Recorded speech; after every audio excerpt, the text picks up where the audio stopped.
Olá, pessoal, tudo bem com vocês? E sejam bem-vindos a mais um episódio de Lendo e Reagindo a Anne de Green Gables, que na verdade a partir de agora vai ser Anne de Avonlea, né? O livro aqui agora a gente mudou, vamos começar aí o segundo livro da saga aí da Anne. Eu vou continuar colocando o nome dos vídeos como Anne de Green Gables, mas vou colocar tracinho livro 2, que aí vocês vão saber, né, que a gente começou a ler o livro 2 aqui a partir do título do vídeo e tudo mais. A gente vai começar o capítulo 1, mas o nome do livro não é mais Anne de Green Gables, é Anne de Avonlea, e a Anne está aqui já com seus 16 anos, indo trabalhar como professora, então vamos ver aí como que vai ser esse primeiro capítulo. Tá? Se você chegou aqui agora no canal, se esse é o primeiro vídeo que você abre aí do canal, volta aqui na playlist, vai lá no primeiro episódio do Anne de Green Gables para você pegar a história do primeiro livro, tá? Porque esse aqui já é o livro 2, para você não chegar aqui na história assim sem saber, né, o que aconteceu antes. Então vamos lá, vou abrir aqui o livro, vamos desde o comecinho.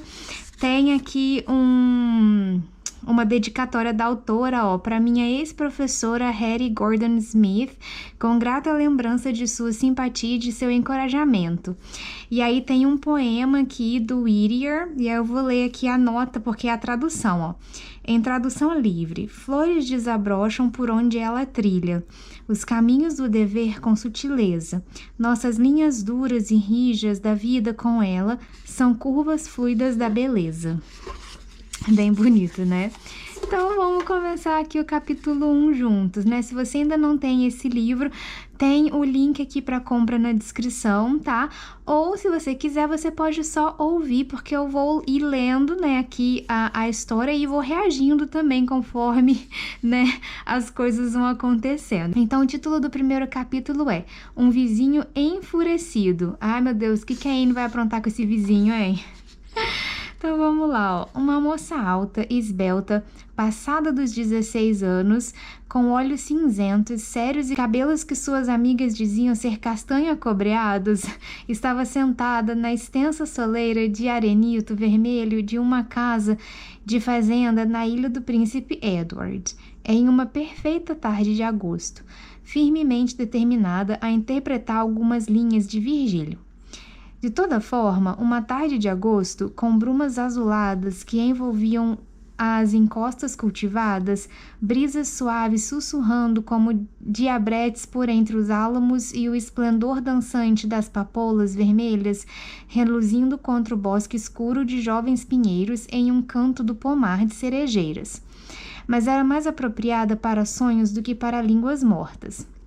Logo, o Virgílio escorreu despercebido para o chão, e Anne, com o queixo apoiado nos dedos entrelaçados e os olhos fixos na esplêndida massa de nuvens fofas que se amontoavam justamente acima da residência do Sr. J.A. Harrison, como uma grande montanha branca.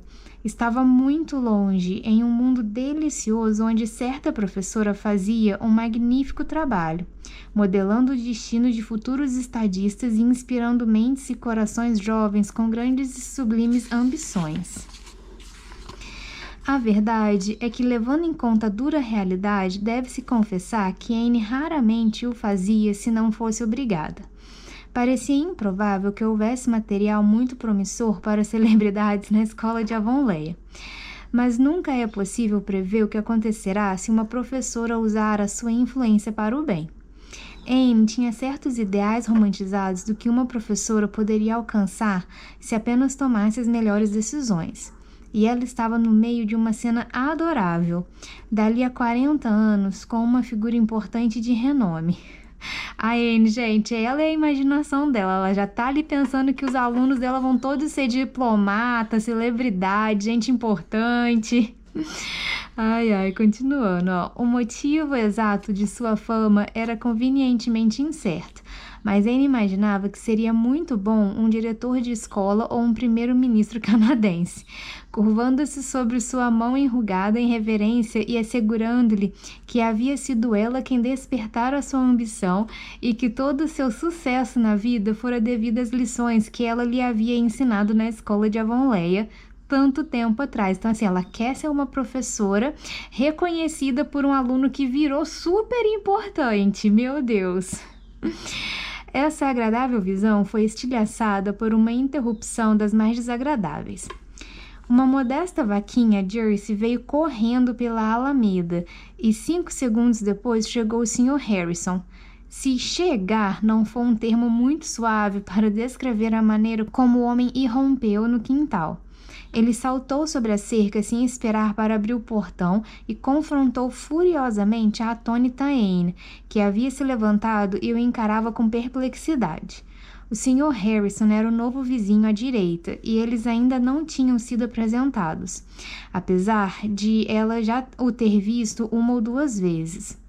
No início de abril, antes que Anne tivesse voltado da Queen's Academy para casa, o Sr. Robert Bell, cujas terras faziam fronteira com a propriedade dos Cuthberts a oeste, vendera a fazenda e mudara-se para Charlottetown. A fazenda tinha sido comprada por um certo Sr. J.A. Harrison, cujo nome e o fato de ser natural de New Brunswick era tudo o que se sabia sobre ele. No entanto, antes de completar 1 mês em Avonlea, ele já havia ganho a reputação de ser uma pessoa estranha, um excêntrico, nas palavras da senhora Rachel Lynde. Mas a senhora Rachel sempre fala mal das pessoas que ela não conhece direito, aí depois ela começa a gostar da pessoa quando ela conhece. Foi o que ela fez com a Anne, por exemplo. A senhora Rachel, por sua vez, não tinha reservas, como vocês que já a conheceram se lembrarão. O Sr. Harrison era certamente diferente das outras pessoas, e essa é a característica essencial de um excêntrico, como todos sabem. Em primeiro lugar, ele não era de receber visitas e havia declarado publicamente que não queria baboseiras de mulheres em sua moradia. A ala feminina de Avonlea vingou-se por meio de terríveis lorotas sobre os cuidados dele com a casa e a cozinha. Ele havia contratado o pequeno Johnny Henry Carter, de White Sands, e foi o garoto que deu início às histórias. Por exemplo, não havia horário fixo para as refeições na casa. O Sr. Harrison beliscava alguma coisa quando sentia fome, e se John Henry estivesse por perto no momento, ele compartilhava a comida com o menino. Porém, se não estivesse, ele tinha que esperar até a próxima vez em que o Sr. Harrison tivesse fome. O garoto declarou com pesar que teria morrido à míngua se não pudesse ir para casa aos domingos e se fartar, e que sua mãe sempre lhe dava uma cesta com comida para levar consigo nas manhãs de segunda-feira. Quanto a lavar a louça, o Sr. Harrison não tinha intenção alguma de fazê-lo, a não ser nos domingos chuvosos. Então, ele partia para o trabalho e lavava toda a louça de uma vez no barril cheio de água da chuva e a deixava escorrendo para secar. Novamente, o Sr. Harrison foi sovina. Quando lhe perguntaram se poderia contribuir com o salário do reverendo Alan, ele respondeu que iria esperar para ver quanto valeria sua pregação, pois não queria comprar gato por lebre. E quando a senhora Lynde foi pedir uma contribuição para as missões estrangeiras em nome da Sociedade Assistencial da Igreja, e consequentemente espiar o interior da casa, o Sr. Harrison respondeu que existiam mais pagãos entre as velhas fofoqueiras de Avonlea do que em qualquer outro lugar que se conhecesse, e que contribuiria alegremente para uma missão com o intuito de catequizá-las, se ela viesse em nome disso. Gente, ele falou na cara da senhora Lynde. Ai, meu Deus. A senhora Lynde foi embora, dizendo que era um alívio a pobre senhora Robert Bell estar a salvo no túmulo, pois lhe teria partido do coração ver o estado da casa da qual tanto se orgulhava. Ora, ela esfregava o piso da cozinha dia sim, dia não, disse a senhora Lynde com indignação para Marilla Cuthbert. Se você visse como está agora... Tive que erguer as minhas saias para atravessá-la. Nossa, olha o drama. Por fim, o Sr. Harrison criava um papagaio chamado Ginger. Ninguém em Avonlea jamais havia tido um animal de estimação desses. Consequentemente, isso era considerado pouco respeitável. E que papagaio! Se você acreditasse nas palavras de John Henry, não havia pássaro mais herege. Xingava terrivelmente. A senhora Carter tinha tirado o filho dali na mesma hora, se tivesse certeza de encontrar outro emprego para ele. Além disso, Ginger bicou o pescoço de John Henry um dia, quando ele se aproximou demais da gaiola. A senhora Carter mostrava a todos a marca quando o garoto azarado voltava para casa aos domingos. Gente, que confusão, hein? Todas essas coisas passaram em um flash pela mente de Anne quando o Sr. Harrison parou diante dela, aparentemente emudecido de fúria. Mesmo em seu humor mais agradável, ele não poderia ser considerado um homem elegante. Ele era baixo, gordo e careca. E agora, com o rosto redondo, vermelho de raiva e os proeminentes olhos azuis quase saltando das órbitas, Anne achou que ele era a pessoa mais feia que já tinha visto. De súbito, o Sr. Harrison encontrou a sua voz. "Eu não tolerarei mais isso", balbuciou ele. "Nem um dia mais, ouviu, senhorita? Juro pela minha alma, essa é a terceira vez, senhorita, terceira vez. A paciência deixou de ser uma virtude, senhorita. Eu avisei a sua tia da última vez para não deixar isso acontecer de novo, e ela deixou. Ela fez isso. E o que ela quer com isso? É o que eu quero saber. É por isso que estou aqui, senhorita." "O senhor pode explicar qual é o problema?" pediu Anne da forma mais digna possível. Ela vinha praticando consideravelmente tal postura nos últimos tempos, para que estivesse pronta quando as aulas recomeçassem. Mas aparentemente isso não produzia nenhum efeito no irado J.A. Harrison. "Problema é... Pela minha alma, acho que é um problema e tanto. O problema é que, senhorita, eu encontrei essa vaca Jersey da sua tia na minha plantação de aveia novamente. Nem meia hora atrás. Pela terceira vez, veja bem. Eu a encontrei na última terça-feira e ontem, e vim até aqui e disse à sua tia para não deixar isso acontecer de novo, e ela deixou.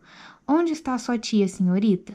Eu gostaria de conversar com ela só por um minuto, para dizer-lhe o que penso. O que J.A. Harrison pensa, senhorita?" Gente, a repetição do nome é para poder ficar marcado. Esse personagem vai ser um novo personagem fixo, provavelmente. "Se o senhor se refere à senhorita Marilla Cuthbert, ela não é minha tia, e ela viajou para East Grafton para visitar um parente distante que está muito doente", respondeu Anne com o devido aumento de dignidade em cada palavra. "Sinto muito que minha vaca tenha invadido sua plantação. Ela pertence a mim, e não à senhorita Cuthbert. Matthew comprou-a do Sr. Bell e deu-a de presente para mim há 3 anos, quando ela era uma bezerrinha." "A senhorita sente muito?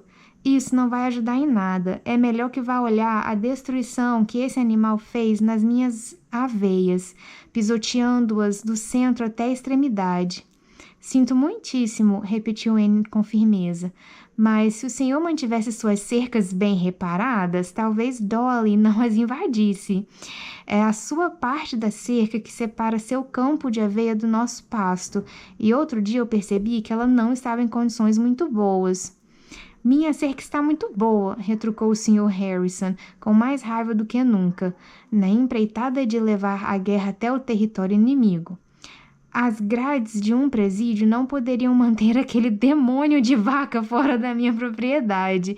E eu lhe digo, sua ruivinha, que, se essa vaca é mesmo sua, é melhor você cuidar para que ela não pisoteie os grãos de outras pessoas, em vez de ficar aí sentada lendo romances de capa amarela", disse ele, lançando um olhar fulminante ao inocente Virgílio de capa bege caído aos pés de Anne. Naquele momento, algo mais se tornou vermelho além do cabelo de Anne, que sempre foi um dos seus pontos fracos. Ai, meu Deus, a Anne vai responder ele igual ela respondeu a senhora Lynde no começo do primeiro livro, e vai dar rolo. Continuando. "Prefiro ter cabelo vermelho a não ter cabelo algum, exceto uma linha de fiozinhos ao redor das orelhas", replicou ela. O tiro acertou o alvo em cheio, pois o Sr. Harrison era realmente muito sensível em relação à calvície. A fúria o sufocou outra vez e ele foi capaz apenas de olhar em silêncio para Anne, que recobrou o ânimo e aproveitou a vantagem. Gente, os dois estão brigando porque os dois odeiam o próprio cabelo. A Anne não gosta do cabelo ruivo e ele não gosta de ser calvo. Porque, tipo assim, agora eu acho que os dois já perderam a noção do negócio da vaca, né? Continuando.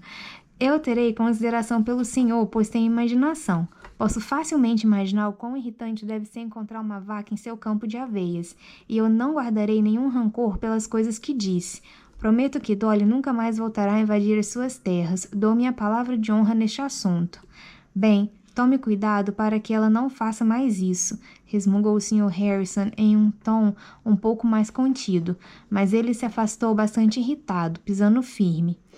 E Anne ouviu resmungar para si mesmo até que sua voz estivesse fora de alcance. Gravemente perturbada, Anne atravessou o quintal e prendeu a vaca desobediente no curral.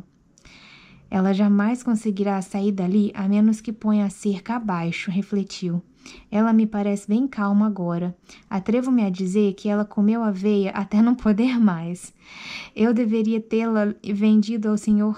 Scherer quando ele quis comprá-la na semana passada, mas achei melhor esperar até o leilão do gado e me desfazer de todos os animais de uma vez. Creio que seja verdade que o Sr. Harrison é um excêntrico. Certamente não há nenhum traço de alma gêmea nele. Anne estava sempre atenta por almas gêmeas. Marilla Cuthbert estava entrando no quintal quando Anne voltou para casa. Então a jovem correu para preparar o chá. Elas conversaram sobre o assunto à mesa. Ficarei feliz quando o leilão tiver terminado, disse Marilla. É muita responsabilidade ter tanto gado na fazenda e ninguém para cuidar deles além daquele Martim, e em quem não se pode confiar. Ele ainda não voltou, apesar de ter prometido que certamente estaria de volta na noite passada, se eu lhe desse um dia de folga para ir ao funeral da tia. Não sei quantas tias ele de fato tem, já que é a quarta que morre desde que contratamos um ano atrás. Ficarei mais que grata quando a colheita terminar e o Sr. Barry assumir a fazenda. Teremos que manter Dolly presa no curral até que Martin volte, pois ela precisa ser solta no Passo dos Fundos, e as cercas de lá precisam ser consertadas. Posso afirmar que este é um mundo problemático, como Rachel costuma dizer. A pobre Mary Keith está morrendo e eu não sei o que será daquelas duas crianças. Ela tem um irmão que mora em British Columbia, a quem escreveu sobre os filhos, mas ainda não recebeu uma resposta. Como são essas crianças? Quantos anos têm? 6 anos. Eles são gêmeos. Ah, eu sempre tive um interesse especial por gêmeos. A senhora Raymond tinha tantos, respondeu Anne avidamente. Eles são bonitos? Meu Deus, não dava para saber. Eles estavam tão sujos. Dave estava lá fora fazendo tortas de barro e Dora saiu para chamá-lo. Ele empurrou a irmã de cabeça na maior torta e então, por ela ter chorado, ele se enfiou no barro e ficou chafurdando para mostrar que não havia motivo para chorar. Mary disse que Dora era uma criança muito boazinha, mas que Dave era bem travesso. Pode-se dizer que ele nunca recebeu nenhum tipo de educação. O pai morreu quando ele ainda era um bebê e Mary tem estado doente desde essa época. Sempre lamento muito por crianças que não tiveram educação, comentou Anne de maneira grave. Você sabe que eu não recebi nenhuma antes de você tomar conta de mim. Espero que o tio possa cuidar deles. Qual é o grau de parentesco entre a senhora Keith e você? Entre mim e Mary? Absolutamente nenhum. Era o marido dela. Ele era nosso primo em 3º grau. Aí vem a senhora Lynde, entrando no quintal. Imaginei que ela viria para saber sobre Mary. Não conte a ela sobre o Sr. Harrison e a vaca, implorou Anne. Marilla prometeu, mas a promessa foi desnecessária, pois a senhora Lynde mal havia se acomodado quando disse. Ela já sabe da fofoca, com certeza. Fofoqueira. Vi o Sr. Harrison espantar a sua Jersey da plantação de aveia hoje, quando eu estava voltando de Carmody. Acho que ele estava bem nervoso. Ele fez muito alvoroço? Anne e Marilla trocaram furtivamente um sorriso divertido. Poucas coisas em Avonlea escapavam à senhora Lynde. Naquela mesma manhã, Anne dissera, se você entrar no seu quarto à meia-noite, trancar a porta, fechar a cortina e espirrar, no outro dia a senhora Lynde perguntará como está a sua gripe. Gente do céu, verdade. Ai, gente, só a senhora Lynde mesmo. Creio que sim, admitiu Marilla. Eu estava fora, mas ele disse a Anne o que pensava. Acho que ele é um homem muito desagradável, disse Anne ressentida, jogando os cabelos avermelhados para trás. Você nunca diz palavras mais verdadeiras, concordou a senhora Lynde solenemente. Eu sabia que teria problemas quando Robert Bell vendeu a propriedade para um sujeito de New Brunswick. Não sei o que vai ser de Avonlea com tantas pessoas estranhas chegando. Logo, não será mais seguro dormir em nossa própria cama. Nossa, olha o drama e o exagero da senhora Lynde, meu Deus. Por quê? Que outros estranhos estão chegando? Perguntou Marilla. Você não soube? Bem, primeiro é uma família, os Donnells. Eles alugaram a antiga casa de Peter Sloane. Peter contratou o homem para cuidar do moinho. Eles vêm do oeste e ninguém sabe nada sobre eles. Além deles, há aquela família indolente de Timothy Cotton, que está se mudando de White Sands e será um fardo para a sociedade. O homem está com tuberculose, quando não está roubando.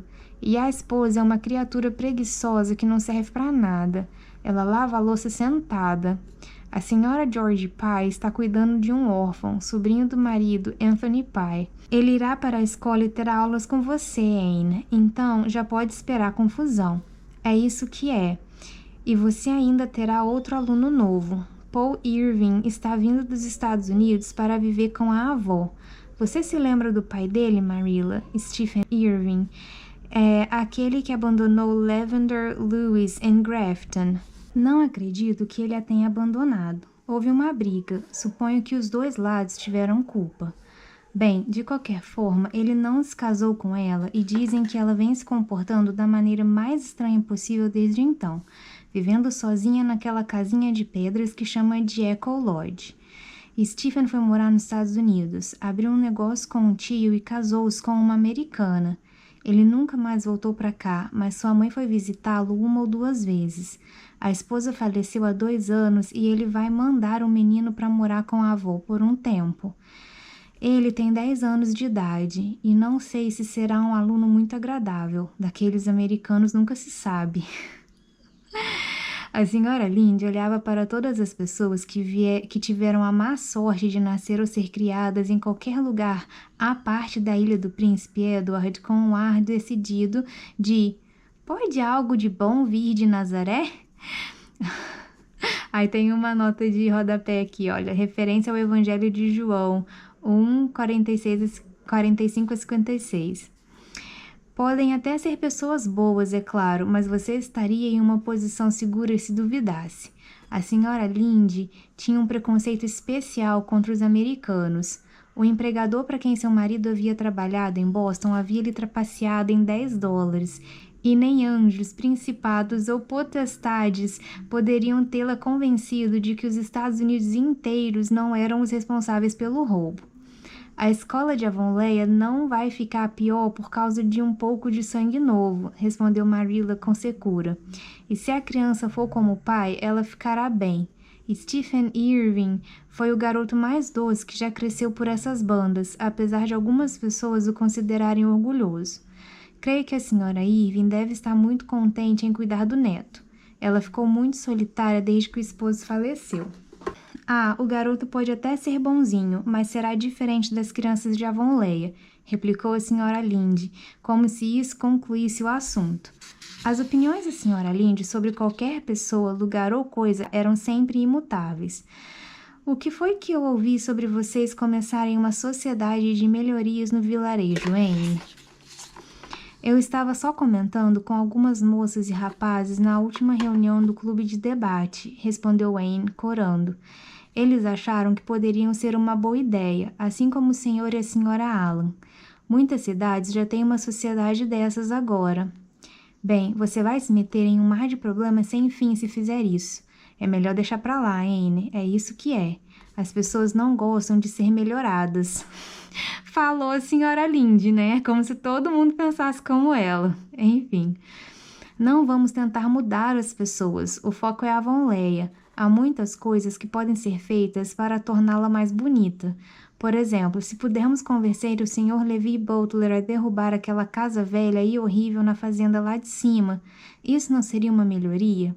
Certamente, admitiu a Sra. Lynde. Aquela velha ruína tem sido a mácula da cidade há anos, mas se a sua sociedade de melhorias for capaz de persuadir Levi Butler a fazer qualquer coisa para a nossa sociedade, sem ganhar algo em troca, talvez eu possa ir junto e ver e ouvir o processo. É isso que é. Não quero desencorajá-la, Anne, pois pode haver algo bom na sua ideia, embora eu acredite que você a tirou de uma daquelas porcarias de revistas americanas. Mas você estará muito ocupada com a escola, e o meu conselho como amiga é não se envolver com essas melhorias. É isso que é. Mas sim, eu sei que você irá até o fim com essa ideia se já está decidida.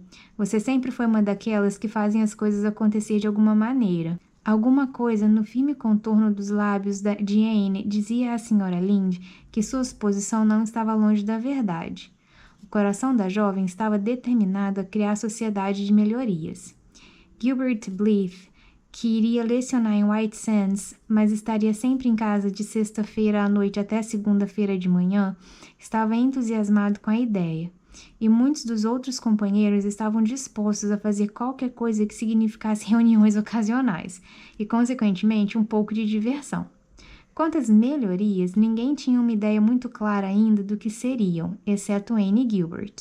Eles haviam conversado e planejado tudo, até que a Avonlea ideal existisse em suas mentes, se não em realidade. A senhora Lynde ainda tinha outra novidade. Deram a escola de Carmody para uma tal de Priscilla Grant. Você não estudou com uma moça com esse nome na Queen's Academy, Anne? Sim, é verdade. Priscilla lecionando em Carmody. Essa notícia é perfeitamente adorável, exclamou Anne, com os olhos cinzentos tão iluminados que pareciam estrelas ao anoitecer, fazendo a senhora Lynde questionar mais uma vez se algum dia iria decidir, para a própria satisfação, se Anne Shirley era uma moça bonita ou não. Ai, gente do céu, o primeiro episódio foi muito bacana, né?